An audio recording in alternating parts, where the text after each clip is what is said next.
Hey, welcome everybody to Motivating Moments. I am Pastor Steve Evans, your host for today, and I am so glad that you're here. Whether you're listening on your drive in the middle of a busy day or taking a quiet moment to reset, this time is for you.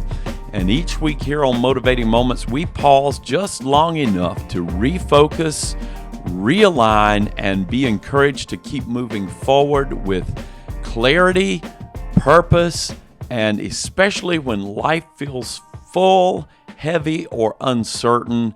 And I just believe that these moments together will be a pick-me-up for you and keep you moving forward into God's very best for your life. So take a breath, lean in, and let's get ready for today's motivating moment. I'm going to share with you something that is a page right out of my personal book here for the last couple of weeks. Living here in Northeast North Carolina, many of you know if you've been watching the weather. As a matter of fact, we made the Weather Channel here in Greenville, North Carolina over the weekend with almost record, good Lord, I can't even remember in my lifetime, maybe since the early 1980s when we've had so much snow here. But that has posed an incredible disruptor to many of the plans that I had for my organization, for my life, for my ministry, and everything moving forward. And it has brought about a season of waiting. So I wanted to talk with you today about waiting, because waiting is one of the hardest experiences that we face, especially when the delay isn't something of our own making. And as I said, the last couple of weeks have been full of interruptions. Plans were made, schedules were set, momentum was building, and then weather threats, cancellations, postponements, delays. Nothing necessarily went wrong, but nothing has moved forward either, at least not in a way or a pace that is satisfying to the Enneagram in me. And this kind of waiting, oftentimes, regardless of your Enneagram, can just mess with you, man. So it messes with us because waiting feels so unproductive. And I want to help you with that perspective today. It feels like a waste of time. I want to help you with that too. It feels like standing still while everything else keeps moving and time keeps marching on. And if we're not careful, waiting can quietly drain our motivation. Not because nothing is happening, but because we don't know when something will happen.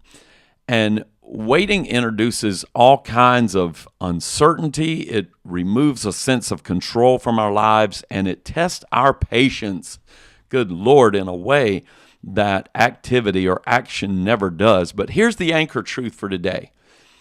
Waiting seasons don't mean wasted seasons. And how we respond while we wait determines whether momentum is lost or strengthened. And here's why waiting is so hard for you and I. Because waiting is so hard because we are wired for movement.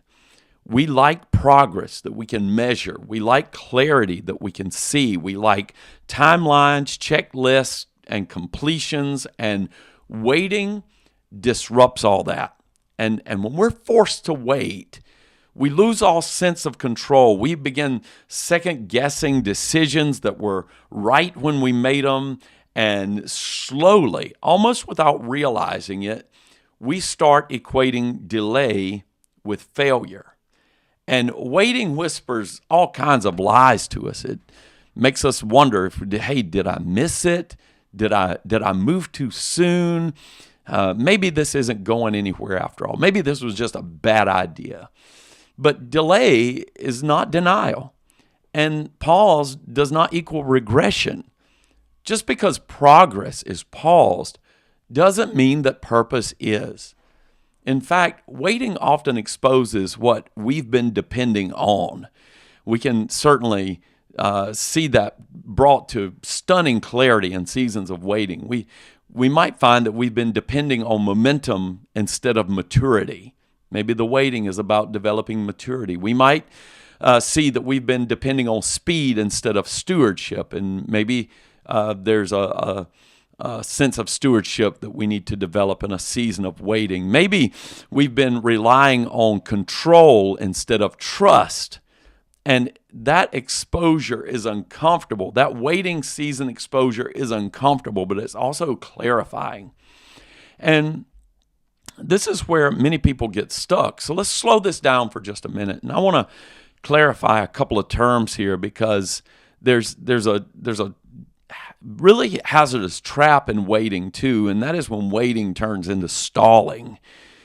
And I want to clarify those two things, because actually in the beginning, waiting and stalling can look the same on the outside, but they are completely different on the inside. So I want to sound the alarm for you today, and I want to encourage you in this so that you can begin to identify places in your life where you once were waiting, but now you're just kind of hanging out, and you need to really move yourself and motivate yourself to get things going. So waiting, let's first talk about waiting. Waiting is something external. It's something that happens to you. It's driven by circumstances that you didn't choose and that you cannot control. It's a delay that you didn't plan, a pause that you didn't create. And waiting isn't wrong. It isn't failure, and it's not a lack of faith. But stalling, on the other hand, is not external. That is an internal thing, and stalling happens when we allow waiting to begin to affect our attitude, when we allow the waiting to begin to affect our discipline and our consistency. And here's the distinction that matters. Waiting is a pause in progression that we can't control. Stalling is when we've allowed waiting to morph into a pause in obedience that we do choose. You can be waiting and still moving forward internally. You can be waiting and still be preparing for the next season.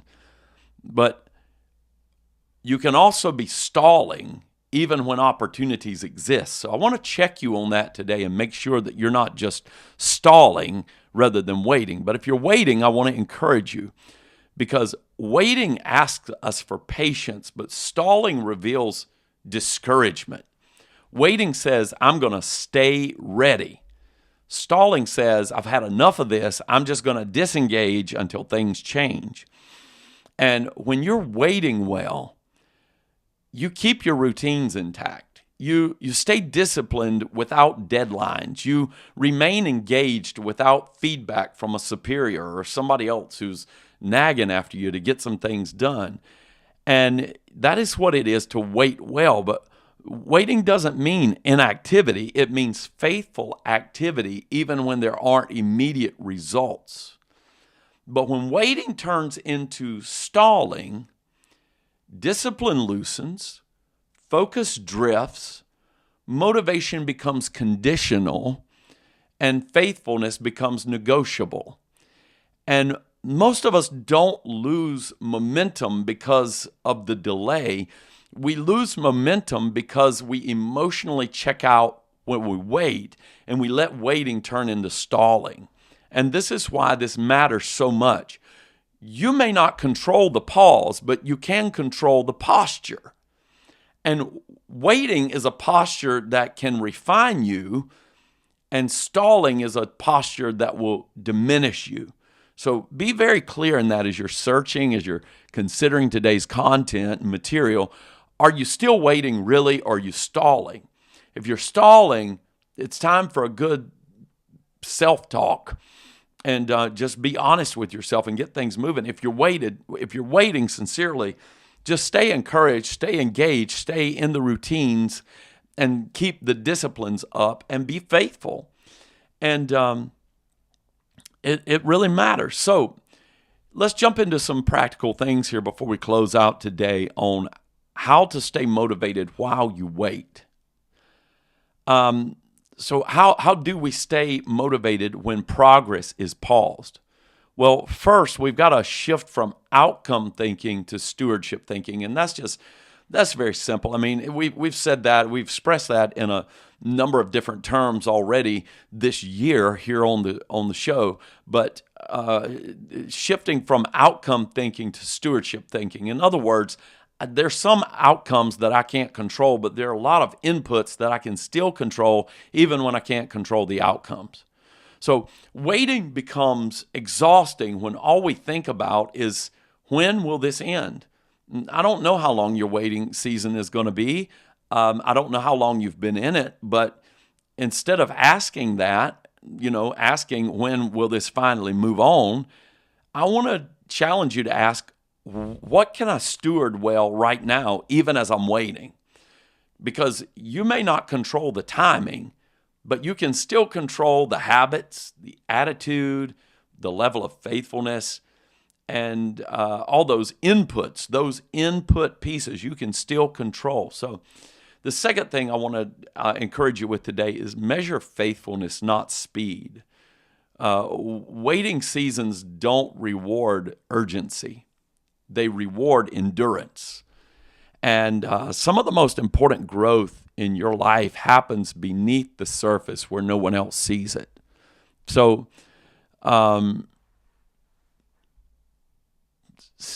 just stay faithful. Stay faithful. That's what I'm going to say about that.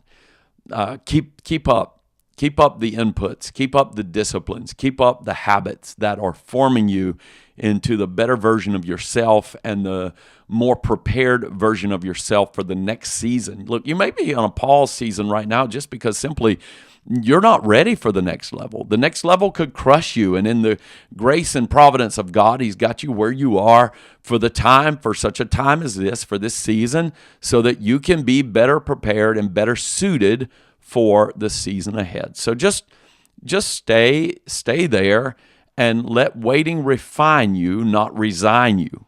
Waiting clarifies our motives. It strengthens our resolves. Listen, when you're waiting, you figure out a lot of things. You figure out what you're really doing things for. You figure out whether or not it really matters to you, or how you interpret whether it matters to anybody else. And as those things begin to be refined in your life, you'll actually find a greater motivation in the season of waiting for when that next opportunity comes to be able to pursue that more passionately. So waiting can sharpen your focus, or it can dull your passion, and that choice is always yours. So I encourage you to make a wise choice today. So if you're in a waiting season right now, just hear this clearly today. Waiting is not punishment. Waiting is not wasted time. But waiting is often preparation for what's ahead. So embrace the season. Don't despise it. I know it's hard. I know you'd rather be moving forward. I know you'd rather be setting the world on fire. But maybe you can work on igniting some positive things in yourself more than you are worried about setting the world on fire for a few minutes. And you'll actually be ready, again, to embrace the opportunity when it comes. So some of the most important progress in your life and mine happens when nothing seems to be moving. So don't rush what waiting is shaping in you, and don't abandon consistency just because the intensity of the moment has faded, and don't confuse pause with setback. Stay faithful, stay consistent, stay ready, because when the moment comes, and it will, you won't have to scramble to regain momentum. You'll already be positioned for what's next. So I hope that's an encouragement to you today, and I want to thank you for spending these times with me today. I am grateful that you have chosen to pause, reflect, and grow with me. If this episode has been an encouragement to you and helped reframe your perspective, or given you a language for this season that you're walking through, I'd love for you to share it with someone else. So be sure to like, subscribe, and leave a review if you haven't already, because it helps others to find motivating moments and join the conversation with us and be encouraged themselves. And if you are looking for coaching, leadership development, or someone to come alongside your team, adding my voice to reinforce your vision, alignment, and momentum, you can find more information at motivatingmoments.online. And until next time, this is Pastor Steve encouraging you to stay encouraged, stay intentional, and keep moving forward one motivating moment at a time.